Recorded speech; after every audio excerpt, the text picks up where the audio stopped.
नमस्कार। आप सभी का मेरे YouTube चैनल कुंडली द्वारा भविष्य ज्ञान पर पुनः हार्दिक अभिनंदन है। आज हम चर्चा करेंगे कि कुंडली के लग्न भाव अर्थात प्रथम भाव में जब मंगल होता है तो उसके क्या अच्छे और क्या बुरे प्रभाव होते हैं, और लग्न में जब मंगल होता है तो उस जातक को मांगलिक क्यों कहते हैं, उसका वैवाहिक जीवन पर क्या असर होता है।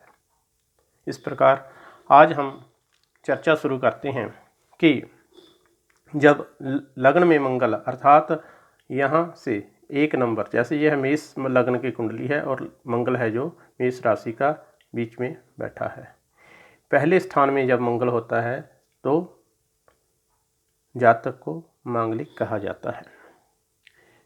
यह मंगल का क्या प्रभाव होता है, इसके बारे में हम आज चर्चा कर रहे हैं। लग्नस्थ मंगल जो होता है वह जातक को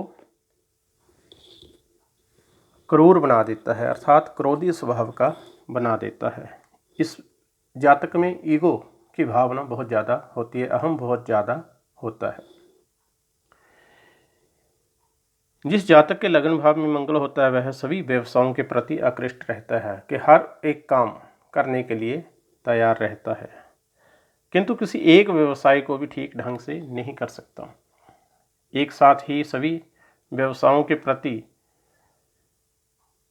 आकृष्ट होने के कारण यह कोई भी काम अच्छे से नहीं कर पाता। कभी कोई काम करता है जीवन में, कभी कोई काम करता है।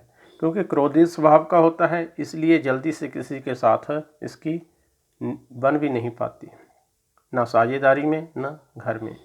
ऐसी परिस्थिति प्राय 36 वर्ष तक बरकरार रहती है, तब कहीं जाकर किसी एक काम में वह सफल हो पाता है, स्थिरता आती है।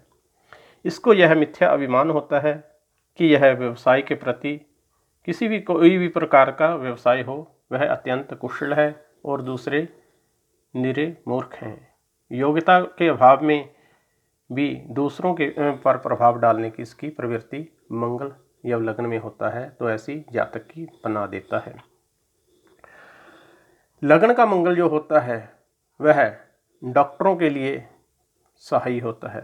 ऐसे डॉक्टर हैं जो जब पढ़ाई करते हैं डॉक्टरी की तब तो सर्जरी करने का मौका बार बार मिलता है, सीखने का मौका मिलता है, लेकिन अनुभव में जब प्रैक्टिस करने लगते हैं तो कभी सर्जरी करने का मौका नहीं मिलता, अर्थात साधारण डॉक्टर बन कर रह जाते हैं, सर्जन वगैरह नहीं बन पाते। इसी प्रकार लग्न का मंगल जो होता है वह उन वकीलों के लिए भी अच्छा है जिनके लग्न भाव में मंगल होता है, वह क्योंकि यह फौजदारी मुकदमे ज़्यादा करवाता है। फौजदारी मुकदमों में बड़ी प्रभाव बन जाता है कोर्ट कचहरी में, लेकिन उसके मुकाबले में धन नहीं कमा पाते ज़्यादा। इस प्रकार जो लग्न का मंगल होता है वह मोटर मैकेनिकों के लिए, हवाई जहाज जैसे एरोस्पेस इंजीनियरिंग करने के लिए, रेलवे इंजन ड्राइवरों के लिए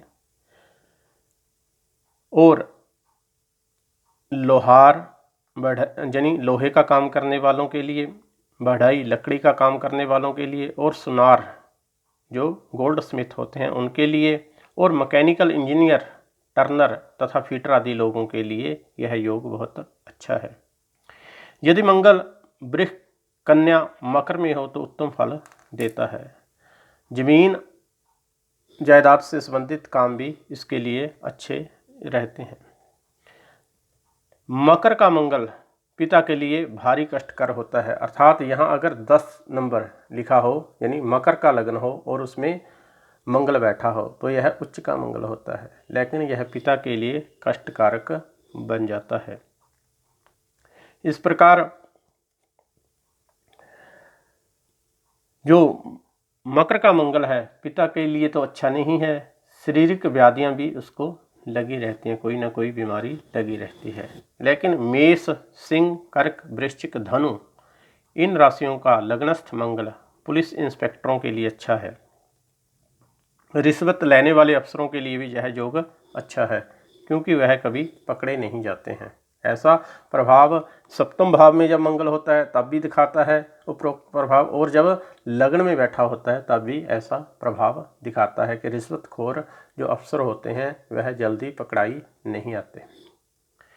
लग्नस्थ मंगल यदि कर्क राशि का हो तो भी जातक अपने परिश्रम से उन्नति तथा धन प्राप्ति होती है। अर्थात लग्नस्थ मंगल यदि यहाँ कर्क राशि हो, यानी मंगल अपनी नीच राशि कर्क में बैठा हो, तो बहुत प्रयत्न करने पर, परिश्रम करने पर उन्नति व धन प्राप्ति कर पाता है। सिंह राशि में हो तो देव योग से ही उन्नति तथा धन प्राप्ति होती है। अर्थात अगर सिंह राशि का मंगल यहाँ हो और तब यह जातक है जो बड़ी मेहनत से, बड़े देव योग से, अर्थात अगर कोई दूसरा ग्रह है जो कुंडली के कहीं भी भाग में बैठा हो, जैसे शनि यहाँ बैठा है, तो क्या होता है, उत्तम फल प्राप्त करने लग जाता है। और लग्नस्थ मंगल यदि वृष राशि का या कन्या राशि का हो व मकर राशि में हो तो जातक कृपण कंजूस होता है। एक व्यक्ति का भोजन भी इससे असह्य होता है। ऐसे ही प्रभाव यह सप्तम भाव में भी दिखाता है, जैसे लग्न में दिखाता है। यदि लग्नस्थ मंगल कर्क, वृश्चिक, कुंभ तथा मीन में होता है तो जातक किसी से जल्दी मित्रता नहीं करता। इस प्रकार यह तक तो हुई साधारण बातें। अब हम बात करते हैं मांगलिक दोष की, कि मांगलिक दोष क्या होता है। जब भी किसी जातक की कुंडली में प्रथम, चतुर्थ, सप्तम, अष्टम और द्वादश भाव में मंगल आता है तो वह जातक मांगलिक होता है। जैसे यहाँ मेष लग्न की कुंडली दिखाई गई है, आसान भाषा में समझ सके इसलिए 1, 2, 3 नंबर ऐसे दिए गए हैं। मेष लग्न की यहाँ कुंडली बनाई गई है और बीच में मंगल विराजमान है, तो हम इसको मांगलिक कहते हैं। अब मांगलिक का प्रभाव गृहस्थ जीवन पर कैसे पड़ता है, अर्थात पति या पत्नी, लड़का या लड़की दोनों की कुंडली में, अर्थात या एक की कुंडली में अगर मंगल होता है तो उसका क्या दुष्प्रभाव हो सकता है। सबसे पहले मंगल है जो यहाँ लग्न में बैठा है और उसकी, जैसे आमतौर पर सभी ग्रह अपने से सातवीं राशि, यानी 1 से सातवीं राशि, 1, 2, 3, 4, 5, 6, 7 यहाँ बैठे होते हैं, उससे सातवें घर को पूर्ण दृष्टि से देखते हैं। लेकिन मंगल ग्रह की यह विशेषता है कि वह लगन में बैठकर चौथे घर को, अगर कहीं भी मंगल बैठा है तो एक तो उसकी चौथे घर पे और एक 8वें घर पर भी पूर्ण दृष्टि रहती है, 7वें घर के अलावा। अब यहाँ से अगर देखें, यहाँ मंगल है जो लग्न में विराजमान है और वह अपनी चौथी दृष्टि से 1, 2, 3, 4 सुख स्थान को, यहाँ देखिए सुख स्थान को देख रहा है। मंगल अंगारक भी कहा जाता है, गर्मी वाला ग्रह कहा जाता है। ग्रीष्म इसका स्वभाव होता है, गर्मी जैसे गर्मी की ऋतु होती है, वह यहाँ गृहस्थ में जब दृष्टि डालता है तो यहाँ भी घर में, सुख स्थान में, घर में या पत्नी के साथ या परिवार के साथ गर्मी का माहौल बना रहता है, वाद विवाद चलता रहता है। अब इसी प्रकार मंगल 7वीं दृष्टि से पत्नी के घर को भी देख रहा है या पति के घर को भी देख रहा है, और यहाँ ग्रह कोई बैठा होता है उससे यहाँ देखता है, उसका प्रभाव ज़्यादा होता है। ऐसे जातक का विवाह अगर मांगलिक कन्या से हो तब अच्छा है, लेकिन मांगलिक में भी दूसरे ग्रहों का भी विचार कर लेना चाहिए, जैसे राहु, शनि और सूर्य आदि ग्रहों का विचार भी मुख्यतः देखना चाहिए। ऐसा नहीं होता कि अगर मांगलिक लड़का है और मांगलिक कुंडली देखी दूसरी तो विवाह कर दिया। दूसरे ग्रह भी बहुत विचारणीय होते हैं। अब लग्न से 7वें घर पत्नी घर को देख रहा है, क्योंकि लग्न है जो, जैसे अग्नि अकेली ही रहती है, अग्नि में कुछ भी डालो तो वह स्वाहा कर देती है। लग्न जो अग्नि होती है अपने ही में ही सारी चीज़ों को लीन कर देती है, पत्थर को भी पिघला देती है, पानी बना देती है, जैसे कि ज्वालामुखी। तो इसी प्रकार यह मंगल है जो, इसमें ईगो की भावना होती है, यह किसी में समाहित नहीं होता, लेकिन अपने में सभी को समा लेना चाहता है, कि अर्थात जो यह कहता है वही ठीक है, अन्यथा यहाँ झगड़ा होता रहता है। इस प्रकार अकेला रहना पसंद करता है, जैसे अग्नि अकेली रहती है, जैसे ही उसमें कोई चीज़ आएगी तो जल उठेगी। जैसे चिंगारी छोटी सी होती है, लेकिन उस चिंगारी को अगर जंगल में कहीं घास में लग जाए तो पूरा जंगल को जला देती है। इस प्रकार यह मंगल है जो, वह गर्मी का प्रभाव इतना रखता है कि जातक ज़्यादातर मांगलिक लोगों के रिश्ते जल्दी जल्दी नहीं होते, लेकिन 24वें वर्ष में ज़्यादा योग बन जाते हैं ये विवाह के। इस प्रकार कई लोग कहते हैं कि किसी खास उम्र में आते हैं कि हमारी, पहले तो कहते हैं कि हम मांगलिक नहीं हैं जी, लेकिन कुछ ऐसे गलत तथ्य पेश किए जाते हैं कि 28 साल की उम्र में मांगलिक योग भंग हो जाता है, लेकिन ऐसा कुछ नहीं है। जो मांगलिक है वह मांगलिक ही रहेगा, या तो उसका उस जातक के साथ विवाह किया जाए जो मांगलिक है, या अन्य कोई क्रूर ग्रह, मंगल जैसा ही क्रूर ग्रह पहले, चौथे, 7वें, 8वें या 12वें घर में बैठा हो तो उनका विवाह हो सकता है, या मांगलिक शांति वगैरह भी साथ में करवानी चाहिए। अब देखते हैं आगे। लग्न में बैठा हुआ मंगल है जो 8वें भाव को पूर्ण दृष्टि से देखता है। अब यहाँ पत्नी का स्थान हो गया, यहाँ यह जो होता है मृत्यु का कारक होता है। जैसे यहाँ लग्न है तो दूसरा घर हो गया मृत्यु का कारक ग्रह। अब मंगल है जो 8वें घर, यानी पत्नी की मृत्यु के कारक के घर को भी पूर्ण दृष्टि से देखता है। अब यहाँ जैसे मेष लग्न की कुंडली है तो वृश्चिक राशि इसकी स्वयं की राशि भी है।